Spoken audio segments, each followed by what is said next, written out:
हाय दोस्तों, कैसे हैं आप लोग। आज मैं एक महत्वपूर्ण मुद्दा को लेकर के लाइव हुआ हूँ और यह मुद्दा जो जुड़ा हुआ है सिंधु जल समझौता को लेकर के जुड़ा हुआ है। आपको तो पता ही होगा कि 22 तारीख को जो पहलगाम में हमला हुआ था, बहुत ही कायरतापूर्ण वो हमला हुआ था। पर्यटकों ने क्या बिगाड़ा था किसी का, आम सिविलियंस ने क्या बिगाड़ा था किसी का। कोई घूमने गया था, कोई हनीमून मनाने गया था, भाई अपने देश में थे और हमारे भारत देश के अलग अलग राज्यों के लोग वहां मारे गए हैं। लगभग 27 लोग मारे गए हैं। उनके साथ हमारी गहरी संवेदना है।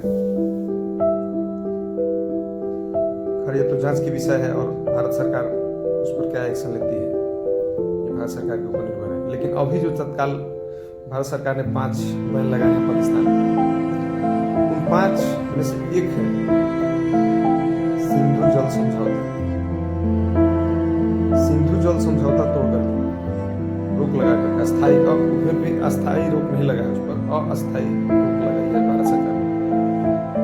वो कितना कारगर है भारत के लिए और कितना कष्टदायक है पाकिस्तान के लिए, इसी पर हम चर्चा करेंगे। सिंधु नदी का जल जो है भारत से होते हुए पाकिस्तान में जाती है और पाकिस्तान से गुजरते हुए अरब सागर में गिर जाती है। हम इसके शुरू से बात करते हैं, आखिर ये जल समझौता हुआ कैसे और क्या है जल समझौता। 1947 में जब हमारा भारत देश आजाद हुआ तो पंजाब प्रांत के कुछ हिस्सा पाकिस्तान में चले गए और कुछ हिस्सा हमारे भारत में रहा। उसमें अंग्रेज युद्ध खेती करने के लिए नहरों का जाल बिछाया करते थे और वो पंजाब में बहुत ही ज्यादा बिछाया था नहरों का जाल। तो वो बंटवारे में क्या हुआ, जितने भी नहर थे वो चले गए पाकिस्तान में और नहरों में पानी कहां से जाता है, नदी से, और जो भी नदियां थी वो हमारे भारत देश में रह गई। अंग्रेज तो चले गए और वो इस पर कोई कारगर ठोस निर्णय नहीं ले सके। तो उन्होंने क्या किया कि दोनों प्रांतों के चीफ इंजीनियर को इसका जिम्मा जो है सौंप दिया कि भाई आपको जो करना है कीजिए, हम जा रहे हैं। तो दोनों इंजीनियरों ने दोनों प्रांत के ये सोचा कि जैसा चलता है चलने देते हैं, जिस तरह से पहले से था उसी तरह चलेगा, बाद में इसका हम लोग फैसला करेंगे, साल भर के बाद हम लोग निर्णय लेंगे। इस बात पर ये रुक गए लोग। 1948 में जिस वक्त ये फैसला होना था नदी के ऊपर, तब तक पाकिस्तान ने हमारे कश्मीर के ऊपर हमला कर दिया। भारत सरकार इसका कड़ी विरोध की और नदी वाला जो मुद्दा था वो समझौता वाला मुद्दा वहीं का वहीं रह गया। भारत सरकार बोली कि कश्मीर जो स्वतंत्र राज्य था वो अपने स्वेच्छा से हमारे देश में सम्मिलित हुआ है। तो इस मुद्दे पर तो कोई बात ही नहीं होगा। बात करना है तो जल वाले मुद्दे पर बात कीजिए, उस पर हम लोग बात करेंगे, कोई दिक्कत नहीं। तो इसके लिए वर्ल्ड बैंक समझौता करने के लिए आगे भारत इसके पक्ष में नहीं था कि तीसरा कोई व्यक्ति या तीसरा कोई देश या तीसरा थर्ड पर्सन कोई भी हमारे इस समझौता में आए। लेकिन खैर कोई बात नहीं,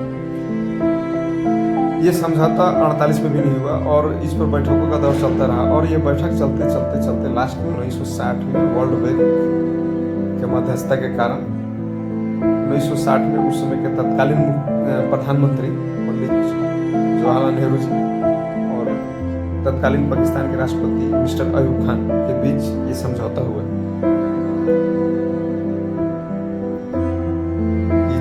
जिस तरह चल रहा है नदी का पानी, सिंधु नदी का पानी जो है सो पाकिस्तान में जाते रहेगा, इसका भारत कभी रोक नहीं लगाएगा।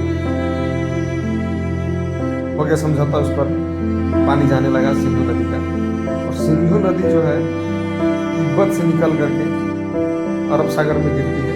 लगभग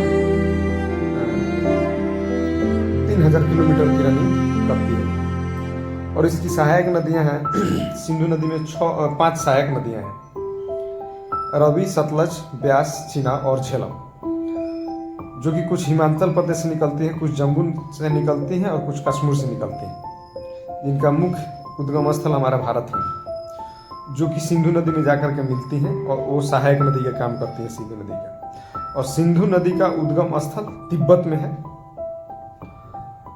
वो तिब्बत में 15% लगभग दूरी तय करती है अपने दूरी का, 5% अफगानिस्तान में, भारत में 20% और लगभग 60% पाकिस्तान में वो दूरी तय करती है और बाद में अरब सागर में जाकर के गिरती है वो। ये बात हो गया सिंधु नदी का और उनकी सहायक नदियों का। अब बात करते हैं कि इसके जल समझौता को भारत सरकार अगर तोड़ती है या अस्थायी रोक लगा चुकी है तो उससे पाकिस्तान का क्या असर पड़ेगा।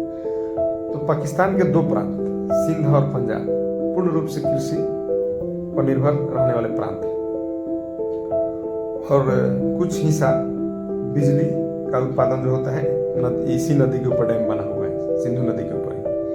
भारत के जल को रोकने से यहाँ सूखा हो जाएगा और बहुत हद तक पाकिस्तान को बिजली का किल्लत भी झेलना पड़ेगा। और इसमें एक महत्वपूर्ण बात है, पाकिस्तान के सैन्य अधिकारी जो उच्च सैन्य अधिकारी हैं उनकी भी बेचैनी ज़्यादा बढ़ गई है। वो कारण ये भी है, बहुत ही महत्वपूर्ण कारण है कि पाकिस्तान जो है जो उनके उच्च सैन्य अधिकारी हैं वो रिटायर करते हैं। 45 एकड़ रैंक के हिसाब से जो उच्च अधिकारी हैं उनको वो पंजाब और सिंध प्रांत में जमीन देती है कि जो रिटायर होने के बाद उनकी जिंदगी अच्छी गुजर जाती है खेती गृहस्थी से। अब क्या होगा, नदी की पानी जब नहीं पहुंचेगी तो उनका जमीन बंजर हो जाएगा, खेती नहीं होगा। इसलिए सैन्य अधिकारी भी बहुत ज्यादा बेचैन है। अब भारत सरकार का इस फैसला से पाकिस्तान को कितना लॉस होगा, क्या घाटा होगा, आप लोग भी कमेंट करके जरूर बताइए। और हमारा जानकारी कैसा लगा इसके बारे में भी जरूर बताइए। हो सकता है कि इसमें बहुत चीज़ें मुझसे छूट गई हो सकता है कि मेरे नॉलेज में कुछ कमी हो, कुछ मैं गलत भी जानकारी दिया हो। इसका भी कमेंट करके आप लोग जरूर बताइएगा।